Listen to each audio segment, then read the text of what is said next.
नमस्कार दोस्तों, स्वागत है एक बार फिर से आप सबका हमारे इस ऑनलाइन एजुकेशनल प्लेटफॉर्म में। एंड यहाँ पर आज हम अपने लास्ट टॉपिक को ही कंटिन्यू करेंगे जिसमें हमने महाजनपद काल की चर्चा की थी और उससे आगे बढ़ते हुए हम देखेंगे मगध राज्य का उत्कर्ष। तो चलिए शुरू।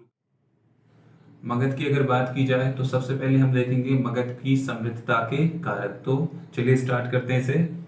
तो अगर मगध की समृद्धता के कारकों की बात करें तो सबसे पहले हमें देखने को मिलती है उसकी भौगोलिक स्थिति। ओके, तो मगध ऐसे क्षेत्र में स्थित था जिससे भौगोलिक स्थिति के अंतर्गत हम देख रहे हैं कि मगध एक ऐसे क्षेत्र में स्थित था जहां से निम्न गंगा के मैदानों में जो है उसका कंट्रोल बहुत अच्छे से हो गया था। ठीक है, तो गंगा के निम्न मैदानों में मगध का कंट्रोल या यहाँ पर शासन करने वाली शक्ति का कंट्रोल बहुत अच्छे से हो गया था। दूसरा पॉइंट अगर बात करें जो मगध के उत्कर्ष के लिए उत्तरदायी है, तो हमें देखने को मिलता है कि मगध के आसपास में लोहे और तांबे की खानें मिल जाती हैं।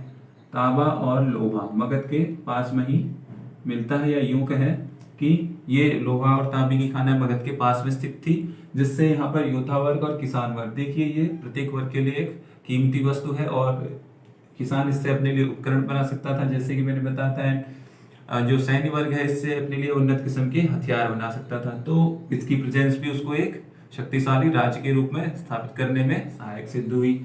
थर्ड पॉइंट की अगर बात करें हम मगध के लिए, तो हमें देखने को मिलता है मगध की जो दो राजधानियां थी उसमें से फर्स्ट हमें मिलती है राजगृह।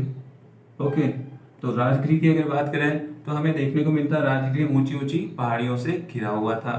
तो दुश्मनों के लिए या शत्रुओं के लिए एक अभेद्य किले के तौर पर निकल के आता है।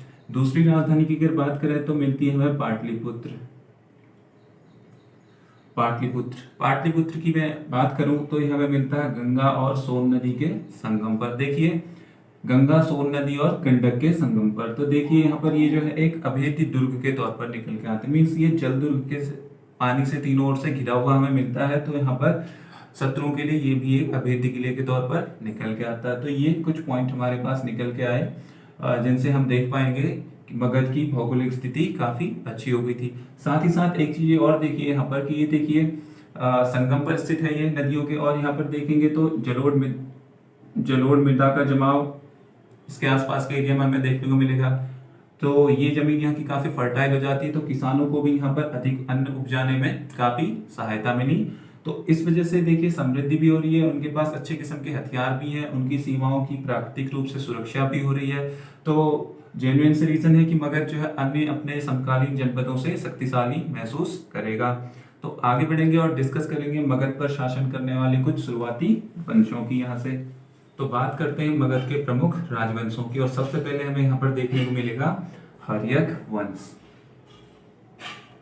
हर्यक वंश हमें सबसे पहले देखने को मिलता है मगध पर शासन करने वाला वंश। तो इसकी अगर टाइमलाइन की बात करें तो हमें देखने को मिलता है हर्यक वंश का समय 544 ईसा पूर्व से 412 ईसा पूर्व तक। ओके, तो ये हर्यक वंश का समय हमें देखने को मिलता है 544 ईसा पूर्व से 412 ईसा पूर्व तक। और अगर इसकी बात करें इसके संस्थापक की, तो इसका नाम हमें मिलता है बिंबिसार।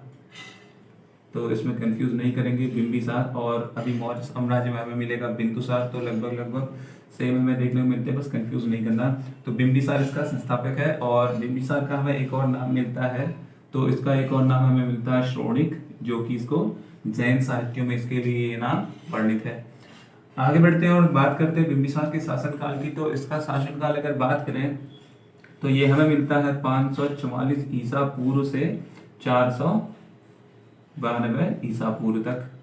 तो लगभग 52 साल तक बिंबिसार ने रूल किया। और बात करें तो 15 साल की उम्र में बिंबिसार ने अपना राज्यारोहण किया, या राज्य को अपने हाथ में लिया। अब बात करते हैं बिंबिसार से संबंधित कुछ महत्वपूर्ण पॉइंट्स की। तो सबसे पहले अगर बात करें बिंबिसार की, तो हम देखेंगे कि इसने अपना राज्य विस्तार के लिए वैवाहिक संबंध को अपनाया, यानी कि वैवाहिक नीति द्वारा इसने अपने आसपास के एरियाज को अपने कंट्रोल में लिया, या जो है वहां पर अपना अधिकार जताया। तो बात करें अगर बिंबिसार की, तो इसका जो प्रथम विवाह था वो हमें देखने को मिलता है महाकौशला देवी। महाकौशला से इसका फर्स्ट विवाह हुआ। और बात करें तो महाकौशला कौशल राज की पुत्री, यानी कि कौशल देश में जो कौशल राज है उनकी पुत्री और प्रसेनजीत की बहन थी। और देखेंगे कि यहाँ से इसको दहेज में काशी मिला था, काशी राज्य, काशी जनपद, और जहाँ से इसको 1 लाख रुपए की आय होती थी, 1 लाख पर्ण, यानी कि उस टाइम में ये सिक्के चलने लगे थे। तो ये हमें मिला बिंबिसार के बारे में फर्स्ट पॉइंट।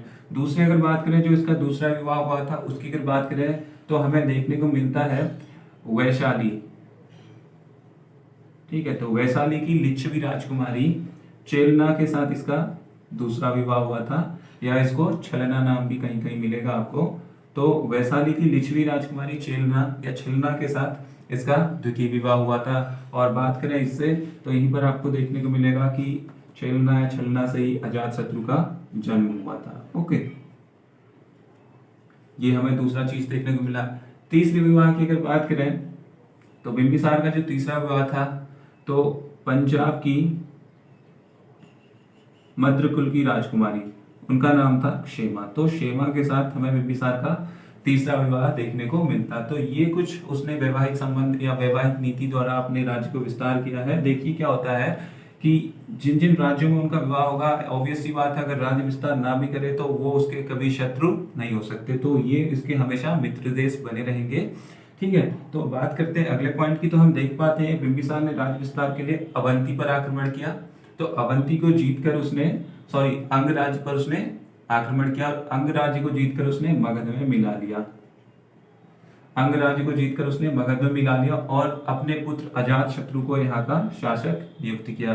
तो अजातशत्रु को अंग राज्य का शासक नियुक्त किया। और एक लास्ट पॉइंट इससे संबंधित यह है कि जो अवंती का शासक था, पहले अवंती से इनकी शत्रुता रहती थी, बट अवंती के शासक चंड प्रद्योत से इसकी मित्रता हो चुकी थी। बाद में अवंती का जो शासक था चंड प्रद्योत, इससे इसकी मित्रता हो चुकी थी। एंड जब ये बीमार पड़ा से संबंधित एक पॉइंट है कि जब चंड प्रद्योत बीमार पड़ा तो बिंबिसार द्वारा अपने राजवैद्य जीवक को चंड प्रद्योत के इलाज के लिए वहां पर भेजा गया था। कहां पर? अवंती में।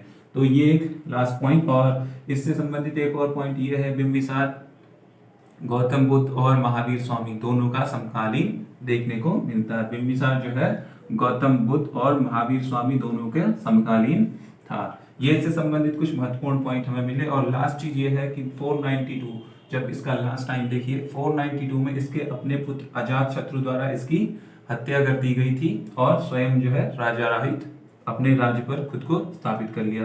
तो इससे आगे बढ़ेंगे और बात करेंगे अब हम अजातशत्रु की।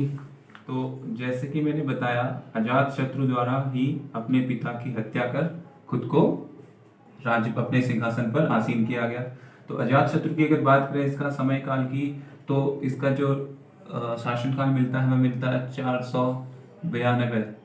492 ईसा पूर्व से 460 ईसा पूर्व तक। और बताते चले ये जैन मतानुयायी था। और इसके लिए एक और नाम हमें मिलता है, दैट इज कुणिक।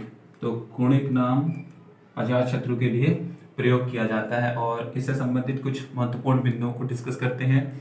तो उनमें से पहला पॉइंट ये है, अजातशत्रु द्वारा लिच्छवियों के साथ संघर्ष किया गया।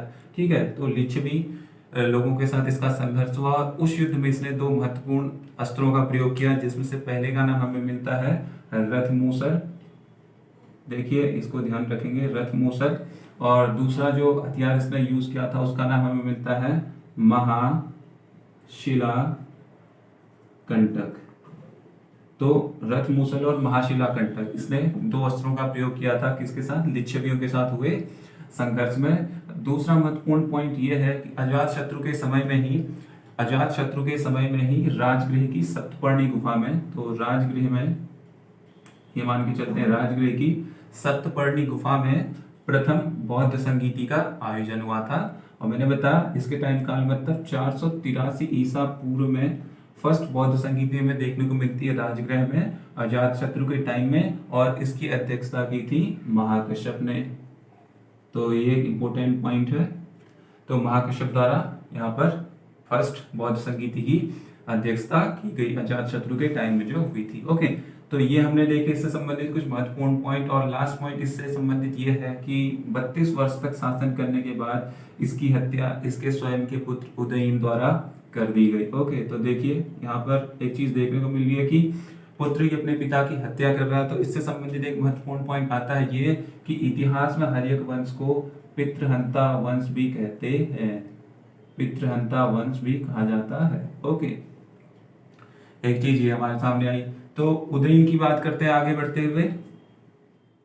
बात करें तो सबसे पहले इसका समय हमारे पास आता है उदयन के लिए 460 ईसा पूर्व से 444 ईसा पूर्व तक, यानी कि 460 ईसा पूर्व से 444 ईसा पूर्व तक उदयन ने अपनी सत्ता संभाली। और इससे संबंधित पॉइंट यह है कि उदयन द्वारा नए शहर, एक नया शहर इसने स्थापित किया, नया नगर, उसका नाम इसने दिया पाटलिपुत्र। तो पाटलिपुत्र नामक शहर उदयन द्वारा बसाया गया। जैसे कि मैंने बताया, गंगा, सोन और गंडक नदियों के संगम पर इसने यह शहर बसाया था। और दूसरी चीज अगर बात करें तो पाटलिपुत्र को उदयन द्वारा अपनी राजधानी बनाया गया। ये इससे संबंधित महत्वपूर्ण पॉइंट है। और यहाँ पर एक लास्ट चीज बताते चले हर्यक वंश के बारे में कि उदयन के बाद उसका पुत्र नागदशक हर्यक वंश का लास्ट शासक बना, अंतिम शासक। और बताते चले कि नागदशक की हत्या या नागदशक को उसके अपने अमात्य मीन्स प्रधानमंत्री द्वारा अपदस्थ कर दिया गया है, उसको उसके पद से हटा दिया गया और उसका नाम हमें मिलता है शिशुनाग। तो अमात्य द्वारा उसको उसके पद से हटा दिया गया, नागदशक को उसके अपने अमात्य शिशुनाग द्वारा उसके पद से हटा दिया गया और एक नए वंश शिशुनाग वंश की उसने स्थापना की। तो आगे बढ़ेंगे और बात करेंगे अब हम शिशुनाग वंश की। शिशुनाग वंश मगध पर शासन करने वाला दूसरा वंश, यहाँ पर हम चर्चा कर रहे हैं इसकी। तो इसका समय हमें देखने को मिलता है 412 ईसा पूर्व से 344 ईसा पूर्व तक। और मैंने बताया शिशुनाग ने इस वंश की स्थापना की थी, तो पहला शासक इसका हमें शिशुनाग ही मिलता है। और शिशुनाग की अगर बात करें इसके टाइमलाइन की, इसका राज्य टाइम के कितना टाइम इसने रूल किया इसकी, तो हमें मिलता है देखिए 412, 412 इसका स्टार्टिंग है, 412 से 394 ईसा पूर्व तक इसने शासन किया शिशुनाग ने मगध में। इससे संबंधित एक महत्वपूर्ण बिंदु यह है कि शिशुनाग ने अवंती और वत्स पर आक्रमण किया। अवंती और वत्स में आक्रमण करके इसने इनको मगध में मिला लिया था। ओके, अवंती और वत्स पर आक्रमण करके इसने मगध में मिलाया। और दूसरा इसने एक चेंज किया इसने कि वैशाली को अपनी राजधानी इसने बना लिया। तो यही कुछ इंपोर्टेंट पॉइंट है शिशुनाग से संबंधित। इसके बाद इसका पुत्र आता है, हमें देखने को मिलता है जो कालाशोक, जो कि शिशुनाग वंश का दूसरा शासक आएगा। तो कालाशोक की अगर बात करें तो देखिए 394 से 394 ईसा पूर्व से हमें देखने को मिलता है 366 ईसा पूर्व तक।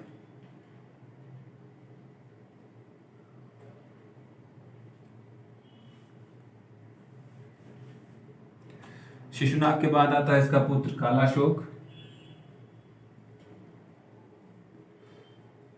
इसके शासनकाल की अगर बात करें तो ये हमें मिलता है 394 ईसा पूर्व से 366 ईसा पूर्व तक। ये कालाशोक से संबंधित इसके शासनकाल की जानकारी। और इसके बाद बढ़ते हैं इससे संबंधित कुछ महत्वपूर्ण बिंदुओं की तरफ। तो सबसे पहला पॉइंट कि कालाशोक के लिए जो अन्य नाम मिलता है उसमें हमें देखने को मिलता है काकवर्ण।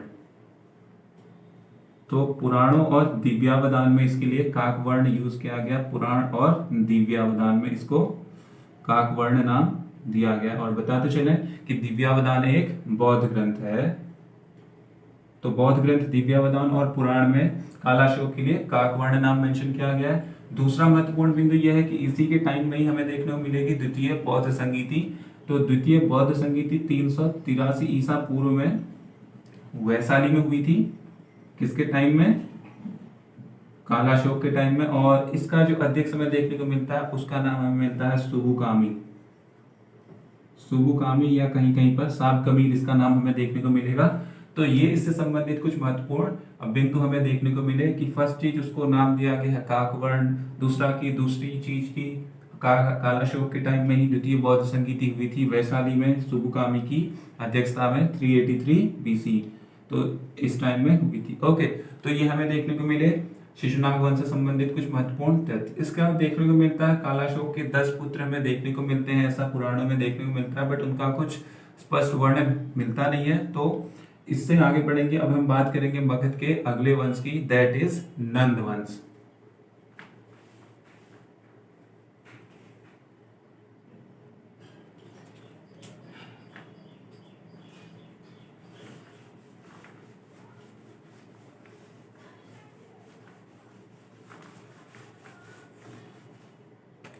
आगे बढ़ते हुए बात करेंगे मगध के अगले वंश, दैट इज नंद वंश। नंद वंश की अगर बात करें तो इसका समय हमारे पास कितना आता है, 344 ईसा पूर्व से 324 या 323 ईसा पूर्व तक हमारे पास इसका समय आता है। स्थापना की अगर बात की जाए इसके संस्थापक की, तो इसका नाम हमें मिलता है महापद्मानंद। महापद्मानंद नंदवंश का संस्थापक। और बताते चलें कि पुराणों में महापद्मानंद को एक शूद्र बताया गया है और इसके लिए कुछ नाम, इसके लिए उपाधियां इसको मेंशन की गई। जैसे सबसे पहले इसको बोला गया है सर्व क्षत्रांतक। सर्व क्षत्रांतक इसको नाम दिया गया है, यानी कि क्षत्रियों का नाश करने वाला। देखिए एक शूद्र है और इसको नाम दिया गया सर्व क्षत्रांतक, क्षत्रियों का नाश करने वाला। और दूसरा इसके लिए एक और नाम है, इसी कारण इसको नाम दिया गया भार्गव। ठीक है, तो क्षत्रियों का नाश करने वाला है, दूसरा इसको नाम दिया गया भार्गव। तो भार्गव का अर्थ निकलता है परशुराम का दूसरा अवतार या दूसरा परशुराम इसको बोला गया। तो बताते चले कि